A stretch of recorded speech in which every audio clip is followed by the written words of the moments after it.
Olá, caros amigos, estamos de volta aí. Falávamos sobre contrato de prestação de serviços.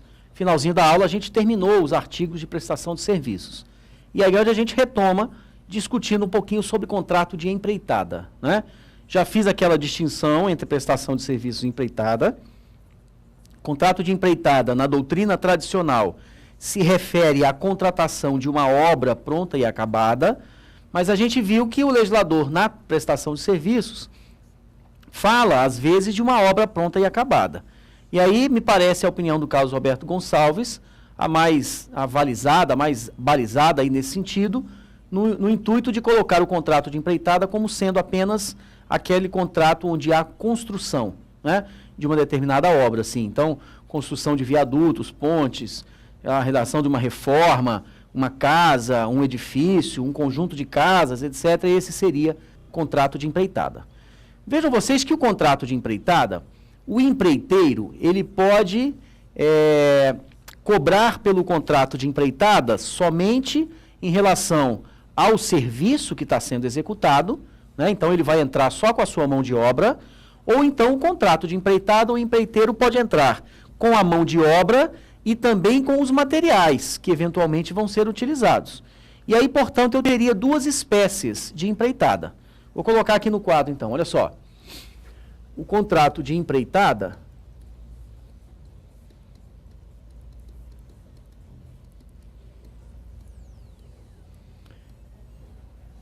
pode ser a chamada empreitada de lavor,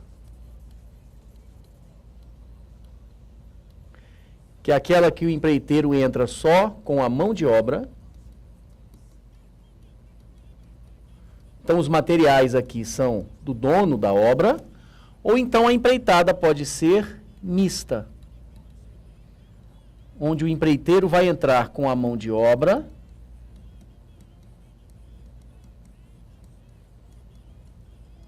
e vai entrar também com os materiais, né? Então, ele vai cobrar um preço cheio, um preço global, para que eu possa fazer a obra, tanto dando a mão de obra, tanto entrando com o serviço, como também com os materiais.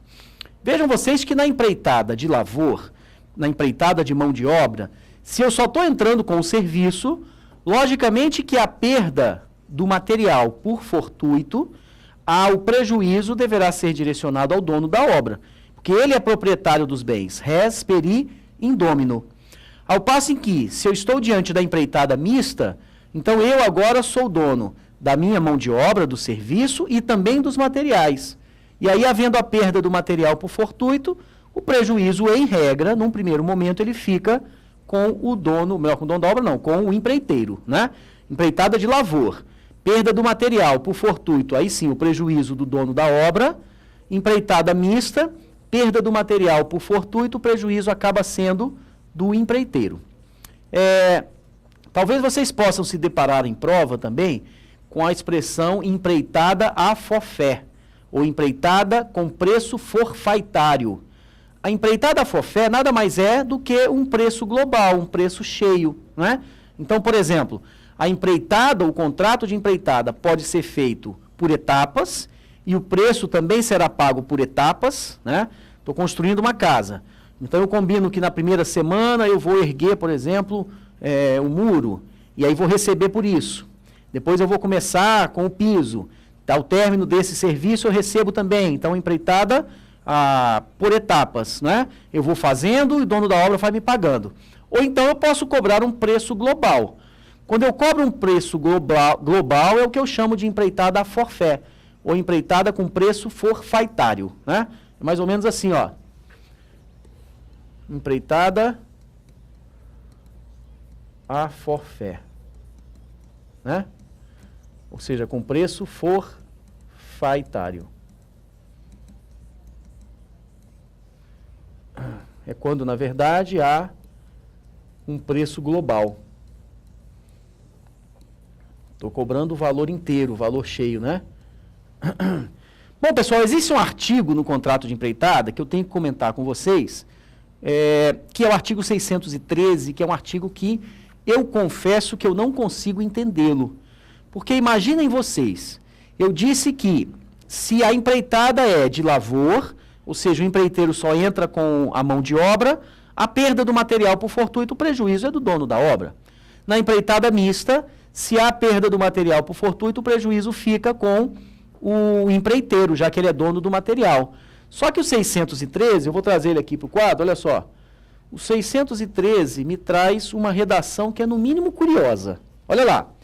Sendo a empreitada unicamente de lavor, então eu já sei que a empreitada de lavor é aquela em que o empreiteiro só entra com a mão de obra, se a coisa perecer antes de entregue, sem mora do dono, nem culpa do empreiteiro, então houve a perda. Este, ou seja, o empreiteiro, perderá a retribuição. Agora eu me pergunto o seguinte, por que eu vou perder a retribuição se houve a perda do objeto por fortuito? Tudo bem que eu devo perder a retribuição? Não. Eu não devo ter direito à retribuição vincenda, porque a obra não pode estar concluída e, afinal de contas, a gente não conseguiu terminar. Houve a perda dos materiais. Mas por que eu vou perder a retribuição? O que esse artigo está dizendo é mais ou menos assim, olha como é absurdo. Imagina que eu fui contratado para fazer um viaduto, por exemplo, mas a empreitada é de lavor.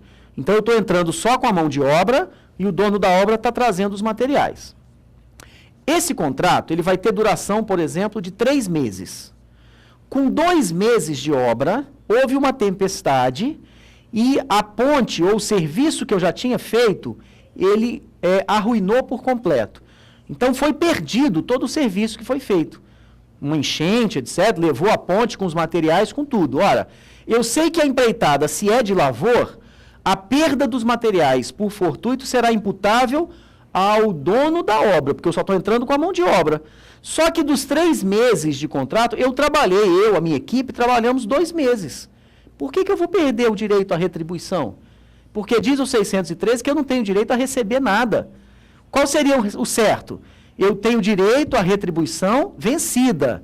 E perderei, é claro, o direito à retribuição vincenda. Aí me parece mais justo, né? Eu não sei o porquê da redação desse artigo 613.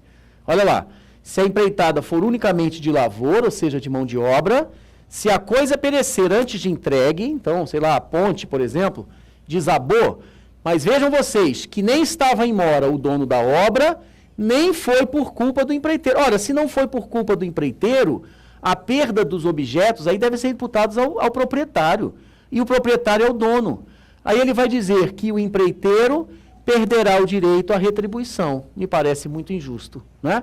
Se não provar que a perda resultou de defeito dos materiais e que em tempo reclamara contra a sua quantidade ou qualidade. Ora, se ele consegue provar que a perda se deu por um defeito dos materiais e ele reclamou disso, está provada a conduta culposa do dono da obra. E por isso surge responsabilidade para com aquele, né? Tem um outro artigo que também cai em prova, eu vou puxar para esse artigo e depois a gente volta para fazer a leitura de todos os artigos. Mas tem um outro que cai muito em prova, que é o 618. É aquele prazo de garantia nos contratos de empreitada, quando, em se tratando de obra, aquele prazo de garantia de 5 anos, né? Então, eu vou puxar aqui pelo 618, olha só.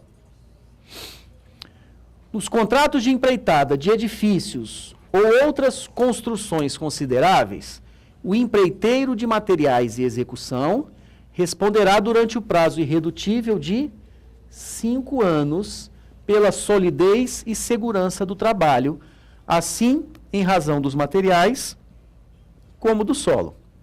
Parágrafo único. Decairá do direito, aqui é prazo decadencial, hein? Decairá do direito assegurado nesse artigo o dono da obra que não propuser a ação contra o empreiteiro nos 180 dias seguintes ao aparecimento do vício ou defeito. Então aí no 618, eu tenho aquele prazo muito comum, aquele prazo de garantia de 5 anos, né? Todo mundo sabe que ao comprar um imóvel na planta, etc., quando do término da obra, aquele imóvel me dá uma garantia de 5 anos. É esse prazo aí do 618. Agora, muita atenção, hein? Não confundir quando eu compro um imóvel e eu sou consumidor. Se eu estou diante de uma relação de consumo, o prazo também será de 5 anos, em virtude da responsabilidade pelo fato. Esse prazo de 5 anos na relação de consumo, ele vai estar previsto no artigo 27 do Código de Defesa do Consumidor.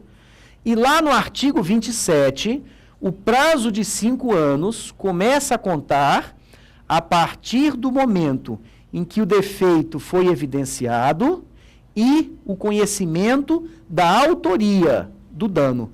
É um prazo prescricional que ele tem prazo para começar numa situação que é meio esquisita. Porque o prazo prescricional, a gente já estudou aqui prescrição e decadência, o prazo prescricional ele começa a ser contado a partir do dano, né? Violação a um direito, nasce a pretensão, que se extingue pela prescrição. O que o artigo 27 do CDC faz é que o prazo de 5 anos na responsabilidade pelo fato começa a ser contado do dano e do conhecimento da autoria, do autor do dano. Então, o consumidor ele pode ter sofrido um dano, mas ele não sabe quem lhe causou esse dano. O prazo prescricional de 5 anos só vai começar a contar quando ele souber quem foi aquela pessoa que lhe causou o dano. É, no mínimo, esquisito, estranho, o prazo do artigo 27. Né? Imagina, eu sofri relação de consumo. Eu sofri um dano hoje, eu não sei quem é o autor do dano. 20 anos depois, eu descubro que o autor do dano foi a construtora fulano de tal. A partir daquele momento, é que eu vou contar mais 5 anos para frente para poder reclamar. Me parece que é um pouco exagerado o prazo do 27, né? Mas, enfim, se eu estou diante de uma relação de consumo, o prazo de 5 anos me é dado pelo artigo 27. Se eu estou diante de um contrato de empreitada, que por sua vez não envolve uma relação de consumo, o prazo de 5 anos é dado aqui pelo artigo 618. Muito bem, pessoal, os próximos artigos, ou as próximas situações aqui que a gente vai ver do contrato de empreitada, são todas mais simples, mais fáceis, e aí basta a leitura dos artigos. Vamos começar lá pelo primeiro artigo de empreitada, então.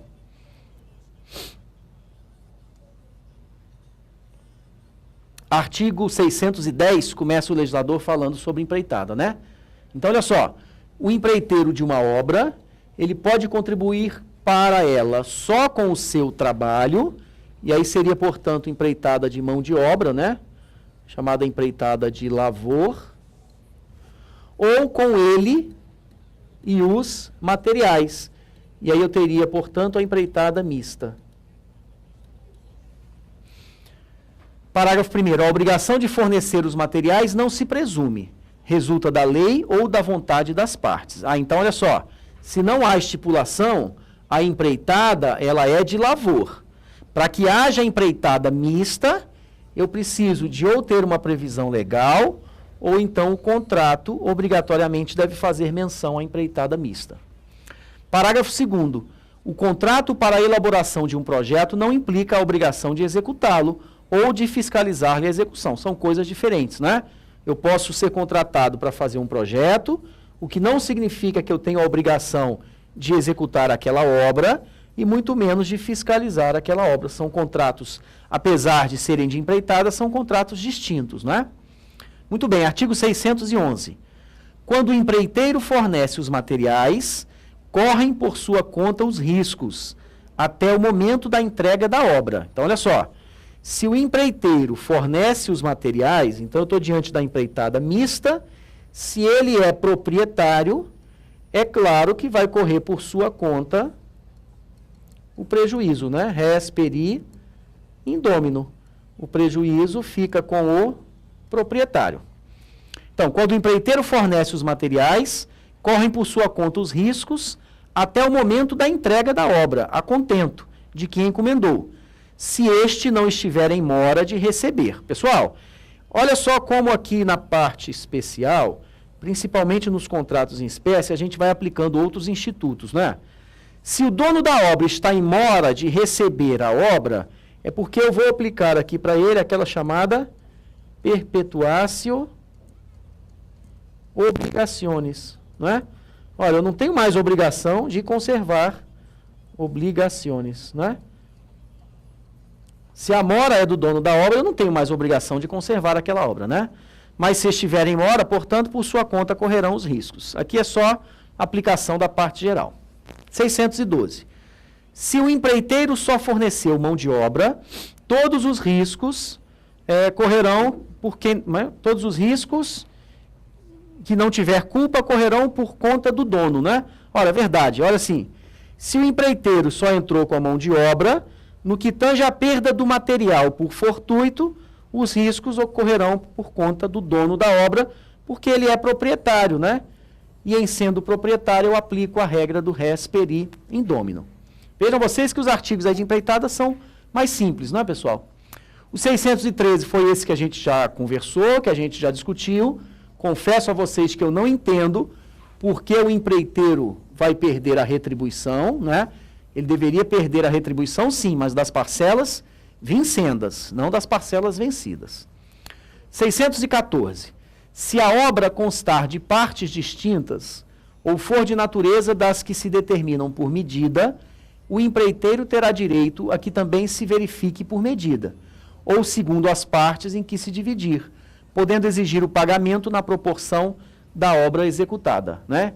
Então eu tenho aqui não a preço global, né, mas eu tenho aqui a empreitada por etapas. Empreitada por etapas. Na medida em que eu vou concluindo, o dono da obra vai verificando, e aí o parágrafo 1º vai dizer assim, tudo que foi pago, né, presume-se que foi verificado. O que se mediu presume-se verificado se em 30 dias, prazo decadencial, hein? Se em 30 dias a contar na medição não forem denunciados os vícios ou defeitos pelo dono da obra ou por quem estiver incumbido de sua fiscalização. 615. Concluída a obra de acordo com o ajuste ou costume do lugar, o dono é obrigado a recebê-lo. Logicamente, né, pessoal? Aqui é relação de crédito e débito. Eu, devedor, no caso aí eu sou empreiteiro, eu tenho o direito de cumprir com a minha obrigação, não é? Por isso o dono é obrigado a recebê-la. Porém, poderá rejeitá-la se o empreiteiro se afastou das instruções recebidas e dos planos dados ou das regras técnicas em trabalhos de tal natureza. Vejam vocês, pessoal, que aqui é regra geral, né? Ou seja, eu concluí a obra, eu tenho o direito de entregar a obra e o dono da obra é obrigado a receber. Agora, se eu me afastei das instruções, é claro que o dono da obra não é obrigado a receber. Artigo 313, né? O credor não é obrigado a receber coisa diversa, ainda que mais valiosa. Pois é, aplico aqui a regra geral. 616. No caso da segunda parte do artigo antecedente, pode quem encomendou a obra, em vez de enjeitá-la, recebê-la com abatimento no preço. Lembram que essa ideia de abatimento no preço, né, me relembra aqui aquela chamada quanti minores, não era? Lá das ações edilícias, né, dos vícios redibitórios. Muito bem, próximo artigo. O empreiteiro, ele é obrigado a pagar os materiais que recebeu, se por imperícia ou negligência use inutilizar. Pessoal, é lógico, né? Se o empreiteiro recebeu um certo material do dono da obra, se por imperícia ou negligência sua, ele inutiliza esse material, é claro que vai surgir responsabilidade, né? Nada de novo aqui. Responsabilidade. Né? O artigo 618, a gente já viu, é aquele que me dá um prazo irredutível, um prazo de garantia de 5 anos, mas só lembrando que eu tenho que reclamar do vício no prazo de 180 dias, né? 619 agora. Salvo estipulação em contrário, o empreiteiro que se incumbir de executar uma obra segundo um plano aceito por quem a encomendou, não tem direito a exigir acréscimo no preço, ainda que sejam introduzidas modificações no projeto, a não ser que estas resultem de instruções escritas do dono da obra. Então, muita atenção, olha só. O empreiteiro, uma vez fornecido, por exemplo, o orçamento, ele vai se obrigar a realizar aquela obra de acordo com o orçamento apresentado. E ele não tem direito, portanto, a exigir aumento no preço. Isso num primeiro momento. A não ser se a obra andou por um outro caminho em virtude de novas instruções que foram dadas pelo dono da obra, né? Tá, mas vejam vocês que esse artigo aqui me induz a um pensamento que é importante. Eu, num primeiro momento, empreiteiro, não tenho direito de exigir aumento no preço, mas nada impede que eu possa invocar a chamada teoria da imprevisão, ok? Nós já estudamos teoria da imprevisão, não já? Então, imaginem vocês que eu fiz um orçamento para um contrato de empreitada, onde eu vou realizar a construção de uma casa. Cobrei lá X. Ah, mas antes do início, ou no meio da execução da obra, a tintura, por exemplo, que eu ia usar para a pintura da sala, ela sofreu um aumento em virtude do aumento do imposto, por exemplo, que o governo autorizou. E aí fica inviável eu comprar aquele produto pelo valor que eu orcei. Eu posso sim alegar a teoria da imprevisão, né? Quando, por motivos imprevisíveis, sobrevier a uma das partes excessiva onerosidade, eu posso requerer ao juiz que altere o conteúdo da minha obrigação. Então, olha, eu vou colocar aqui. Salvo estipulação encontrada, o empreiteiro que se incumbir de executar a obra, né, não terá direito de exigir acréscimo no preço, mas eu posso aqui, olha só, nada impede, né,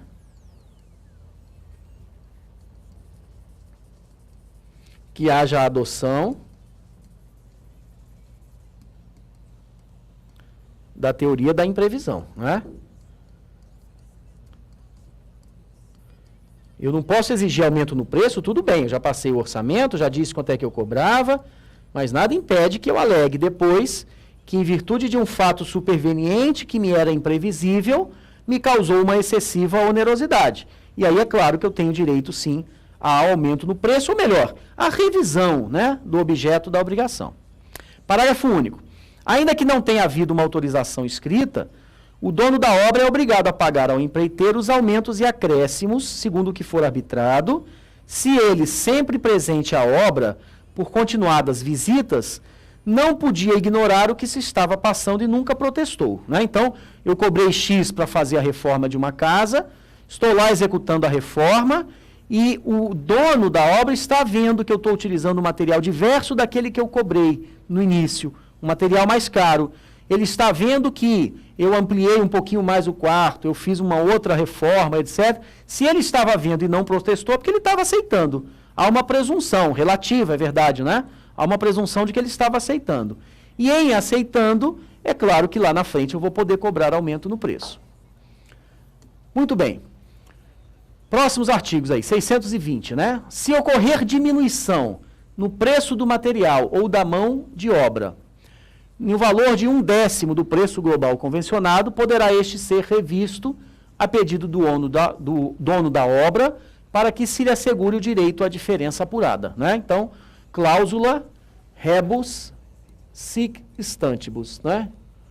E é o que o legislador está alegando aqui no 620. Stantibus.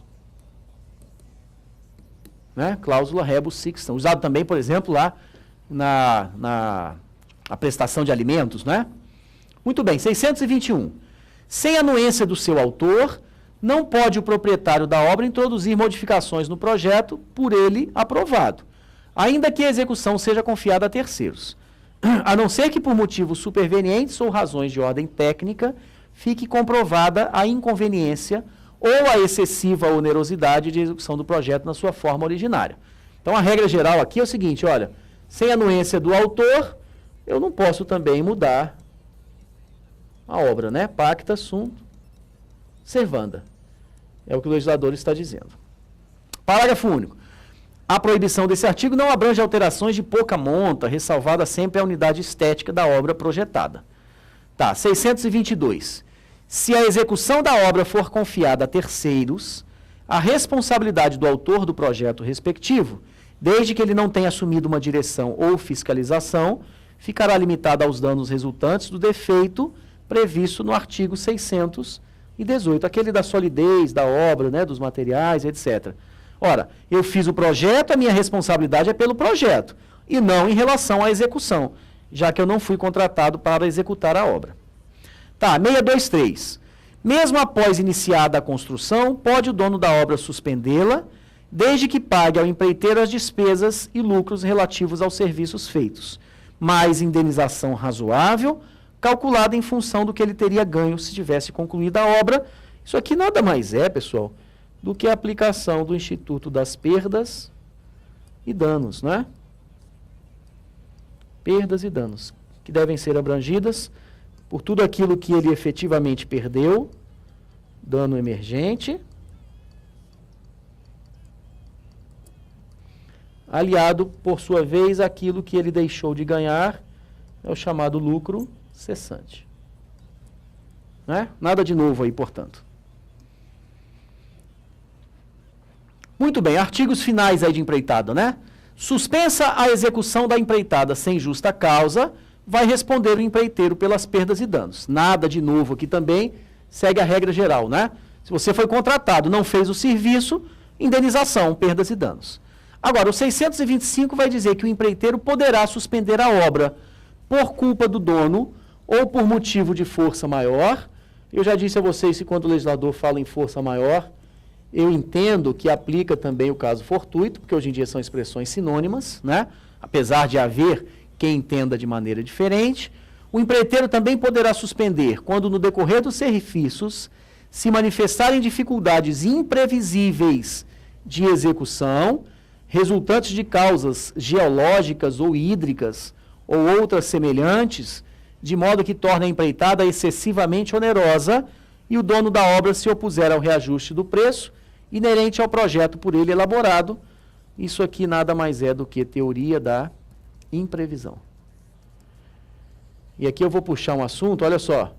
Vejam vocês que por motivos imprevisíveis eu vou alegar teoria da imprevisão. Se há caso fortuito a força maior, esses motivos aqui, olha, são inevitáveis, né? Corroborando aquele meu entendimento do parágrafo único do 393. Tá, mas eu também posso suspender se as modificações exigidas pelo dono da obra, por seu vulto e natureza, forem desproporcionais ao projeto aprovado.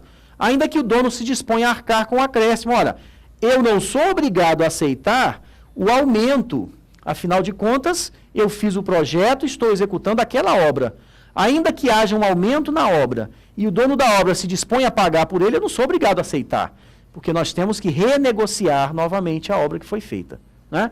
E por fim, o 626, que vai dizer que não se extingue o contrato de empreitada pela morte de qualquer das partes, salvo se ajustado em consideração as qualidades pessoais do empreiteiro. Eu até disse na aula passada, né? Olha, se o contrato foi ajustado em consideração às qualidades pessoais do empreiteiro, eu tenho aqui um contrato intuito personae. Né? Caso contrário, o contrato não seria aí personalíssimo, não. Muito bem, pessoal. Prestação de serviços, empreitada, já demos uma adiantada, um avanço bom na nossa matéria. Próxima aula, contrato de depósito. Forte abraço, bons estudos.